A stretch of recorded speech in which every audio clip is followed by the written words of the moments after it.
evening. We are from Group 1. I'll start presenting first. Our project is about garment rack. Okay, introduction.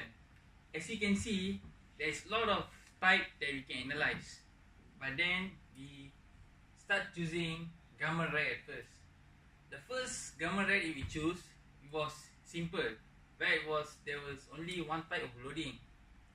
But then we tried to make it increase the complexity from changing from clothing rack to garment rack itself. Garment rack means you can hang your clothes, put your shoes and other stuff on it too. As it's stated here, there are many types throughout the world, which includes rolling clothing rack, double bar, heavy double rack and others. But we tend to choose normal garment rack, which is used in our daily household equipment itself. Then we believe that it can save space to hang clothes and store clothes, store shoes and clothes as I mentioned just now, and to identify how many variation of load it can withstand and the maximum load that it can uphold.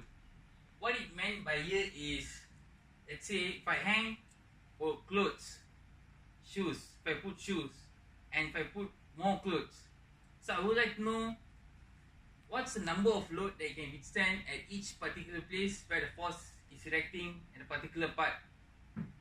That's what is meant by variation of load. And maximum load refers to almost the same thing, but we would like to see till what extent it can hold till our garment rack deform.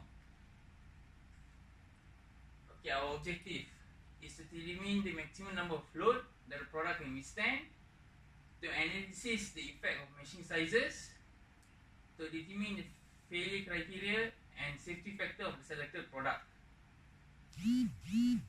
I already mentioned earlier about the maximum number of load. Second objective is to analyze the effect of machine sizes. We presented among 4 of our group. We presented with different machine sizes, but with the same number of load. We manipulated the variable between load, machine sizes and the type of material itself that we intend to do. We would like to see what our garment rack manufacturer will be brought up to. And to determine the failure criteria and safety factor, let's say if another company that would like to introduce the garment rack itself, we would like to show them what supposed to be for selected material a safety factor should be before it deforms. Let's say that normal garment rack, it can uphold till 5 kg. But then the material that we selected, it shows that it can uphold till 10 kg, means that we made an improvisation. That's it. Next, our scope is to apply finite element analysis by using FEM to solve problems in real life. By using clothing rack, aka garment rack, we hope to find out the maximum number of loads that can be applied, whether it is in accordance with the manufacturer specification. For now, by using FEM we selected a garment rack which is provided by a specified manufacturer. Through the manufacturer, we believe that we can fight with what he told. Let's say if he told he can uphold till 10 kg, we would like to prove whether he is correct or wrong. That's our purpose. The company we chose is called Iris. Yeah. And the product size is about 1 meter for the width and 40 cm for the depth, and the height will be 1.5 meter. And the frame is made out of explosive coated steel. And for the board, it will be, the material will be called, it's like finished particle board. Okay, from the Iris company, it stated that the hanger rod can sustain 10 kg. 10 kg. For the upper board, you can sustain 5 kg. And for the other lower board, it can sustain 10 kg. According to our objective, we will carry out the FEM analysis to analyze whether the stand claimed by the company is true or not. Next. Okay, here is the component of the government rack. They got 4 plate and 4 frame. Yeah. Then it also contains of 8 rods and two long rod. That's all. Okay, so my name is Adrian. So I will guide you on tutorial on how to use FEM Nastran using this particular component. So let's open our FEM Nastran. So the first step is to import your geometry. So you go to the file, go to the import, and then you go to the geometry. And then you select the S-plate 4, which is our material component that we have chosen. Open. Okay, so our geometry scale for this is 1000. And then click OK. So this is our view on the board. So the second step is we go to the geometry, then we go to the solid, and then we go for cleanup. This is to in order to ensure there is no mistake when you do the solid work. So then after that you select all, and then you go OK. Then OK. So after that we go to the model info, and then we click model. We enlarge the model. Not that model. Okay, so we go to the material, we right click it, and we click new. And then we, for this particular board, we chose the appropriate young modulus and shear modulus and Poisson ratio. We already saved our particular information on on this FEM Nastran, so we'll just load it. So we scroll down, and this is we click on the particle board, wood, and then click OK. After that, we click OK. So after we have chosen our material, we go for properties. We right click for and click new. And also here we click load, and we click plate property, and then get OK, and then OK. So after we have selected our material and properties for this board, we now apply the load on this particular board. So we go for the load, and we click new,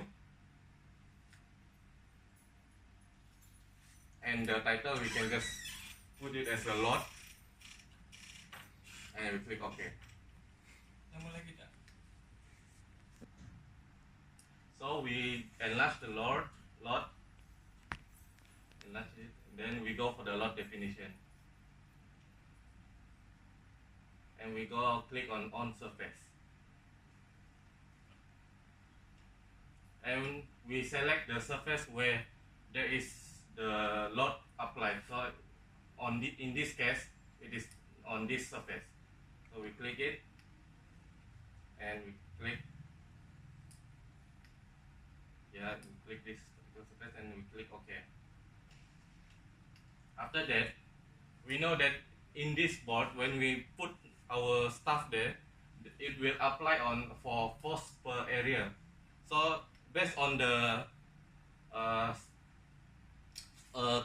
company Iris stated that it is 10 kilogram for this small board. So we will use exactly 10 kilogram force for this to determine whether it fails the it will fail or not. So in this we go to vector, and then we select our magnitude for 10 kilogram, which is equivalent to 98.1 Newton. And then we go specify, and this is to adjust our direction of force. So in this case, it will directly impact our board. So this DZ direction should be -1.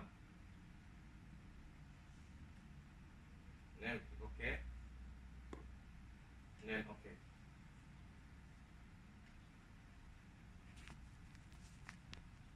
As you can see,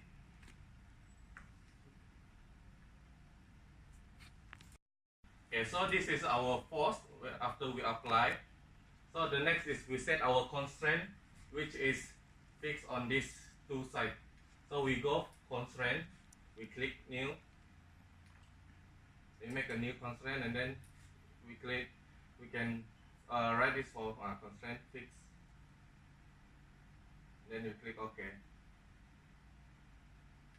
and we enlarge it, and then we go for the constraint definition, and we click on surface, and we select the two sides where it is fixed, two sides, and this side and the other side, and then we click OK. So for this particular board, we chose fixed instead of the other two options. So now we have already applied our fixed constraint and our force per area. Yes. Okay, so we have done set the load constraints of this part, and we will continue with meshing process. Okay, we will open meshing, we will open geometry and choose tag mesh as our meshing type, and this one we will just confirmation our property and the number of parts. Okay, update mesh sizing, we will change the mesh size. Element size we will change into a smaller number to increase our accuracy. For example, we will use 44 for element size, and max angle of tolerance is 35 degrees. We will enable it suppress sharp edges and max element on small features.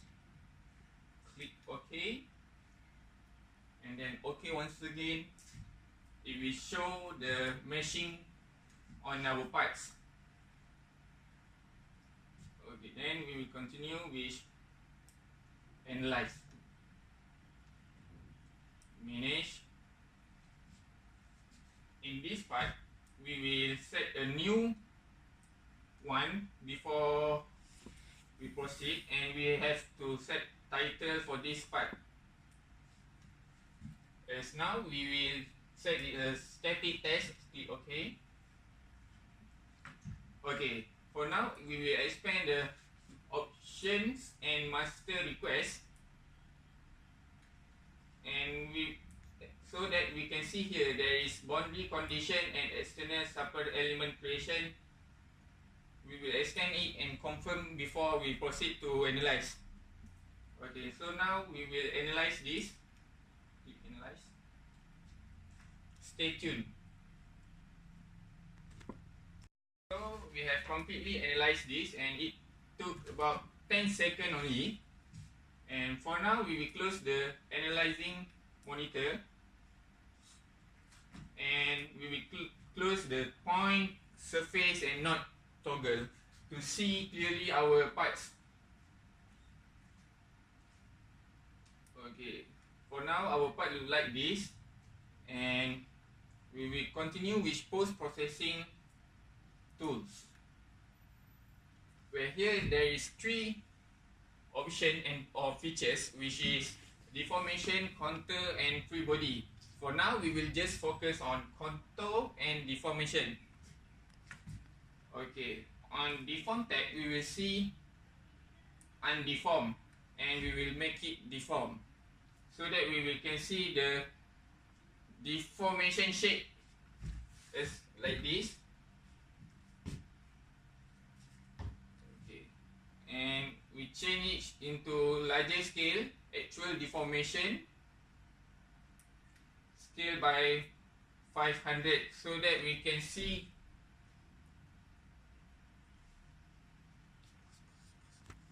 Okay, so now we have done about the deform, and we will proceed with contour, and we want to see where is the maximum or minimum point of stress that acted on this part.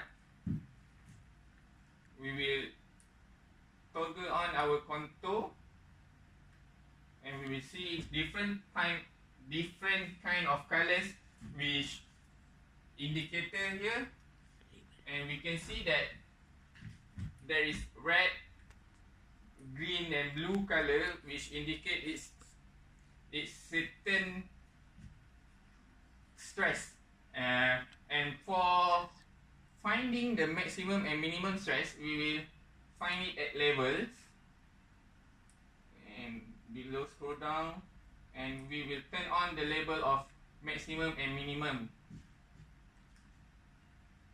and it will show us the value on the plate. For instance, this part we will see the minimum stress on this part is 3500 of Pascal, and there is maximum stress at the feet support, because normally it will fail with conjunction due to its support. And we can also see the deform of this part where it is 0.0018. I think that's all. Okay. For another case, for the 10, so we will do the another analysis for the 100 kg. So the force will be 981 newtons per meter square. So for the next slide, and this is the report generated by the FEM Nasran. Here you will show the geometry, mesh and material and structure and analysis. For the first table, you will show which geometry we will use, and the material and the volume of the geometry and the element on it, and the knots. And the mesh, for the mesh part, it will show the total knots on the structure and the element on the structure. For the material part, it will show the properties of the particle boards. And for the next one, analyze. Here is the result. From the result, we will see that the lowest stress is on the purple area, and the higher one is from green area.